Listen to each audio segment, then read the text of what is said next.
Hey everybody, welcome back to RavenHawk Coins. And in this one, guys, we're going to talk a little bit more about Asian currency, mostly from the country of China, because I wanted to talk about how other countries were also on the gold standard and how some of that has changed. And you can see that actually in the way that the notes have changed or the way that the notes are represented. And, so I wanted to show that because the last video, I highlighted some stuff, but these are different bills that I have so that you get another look at some more things that are actually in the collection. What I want to do is first start off with some of the fractional currency because I always thought it was very interesting. Now, these ones don't come from China.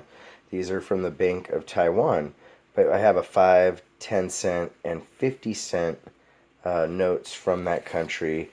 And, to me, it was always kind of interesting that they put this much work still, this much art and, consideration into the tiny little bill that's, worth 10 cents. And as you can see, this is from 1949. And these two are also from 1949, the 5 cent and the 10 cent, 50 cent one. And it's got the nice little bank artwork that's basically a representation of the bank, and of course, the leader on the front. Here's another one of the Chinese notes where they are showing their, highlighting the ships and whatnot that they like in their country. And again, this has that hologramming effect that most Asian bills have, which is something that I love. I really like these little tiny notes because they're pretty cool. This one here is actually from another country. I think this is from Laos, but I'm not quite sure. It could also be from Indonesia, but it does have some interesting script. Let's see here. But anyways, I just really love the beauty of it, and this is obviously one of their bigger accomplishments, this bridge, or it's a historic building. But I think that these Asian bills are just some of the most beautiful things. Here's a fractional currency from China. This one here is a 20 cent, and you see here 1940. And when you flip it over again, it just has that really beautiful scripting and artwork. And when you get really, really close on it, you'd be amazed at how much what I would call is kind of spider webbing that's done on this. Same thing that you would see on old school, like a deck of cards. Um, Here's another one that's a 10 cent fractional note from China, and it has the Central Bank of China right there in the middle. It's got a couple signatures of the leaders, and then, of course, the other leader on the back. And like I said, one of these times maybe we'll do something to show it, but as you can see here, it's got the hologramming that lets you see that it is a legitimate note and that you don't get ripped off. This one here is one of my absolute favorites, and even though it has a hole in it, I just love that it's got the train right there in the middle. That's showing that their might in commerce, and that train helped them grow as a country.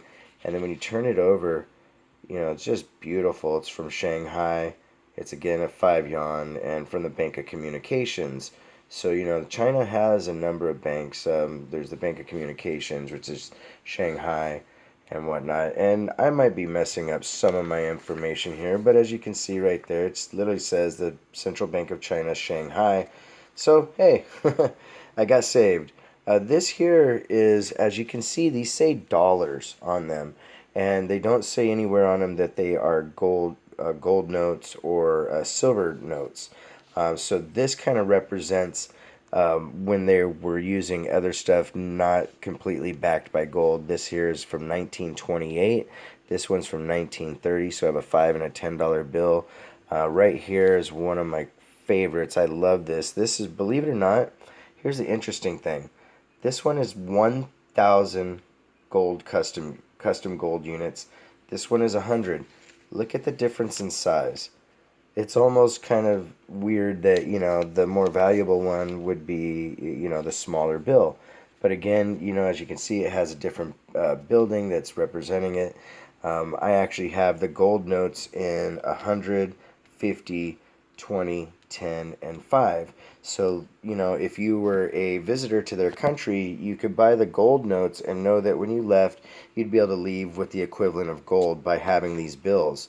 But as you can see, some people took them home.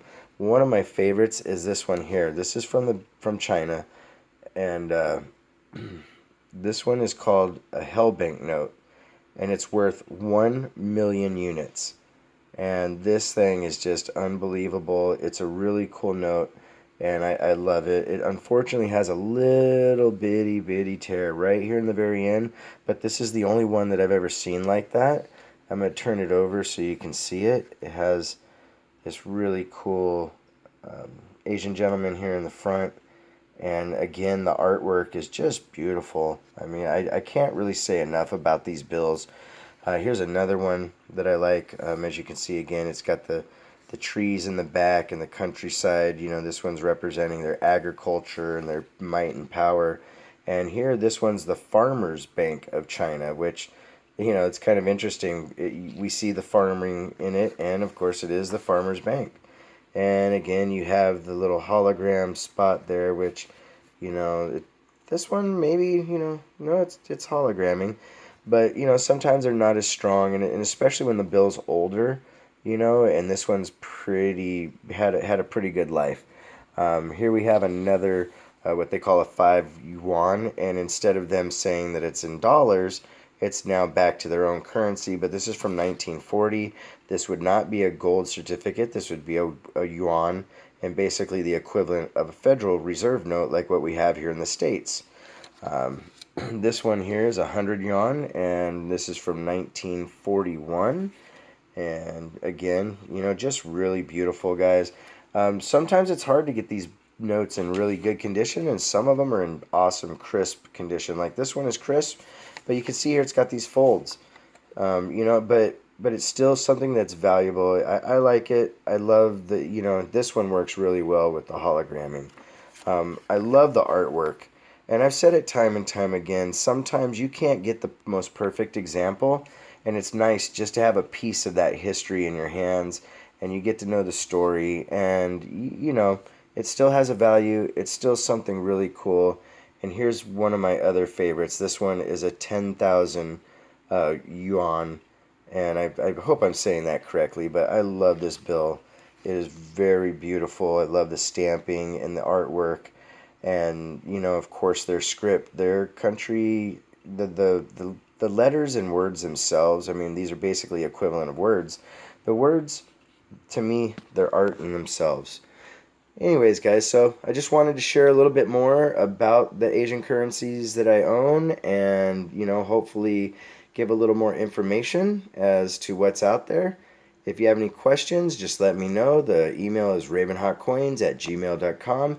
Make sure to give us a thumbs up and spread the word so we get some more subscribers. And we do have an awesome giveaway coming up for November, so be on the lookout because that video will be coming out soon. The P.O. Box is 2825 at Vista, California, 92085, and we are RavenHawk Coins. Take care of one another, guys, and have a great day.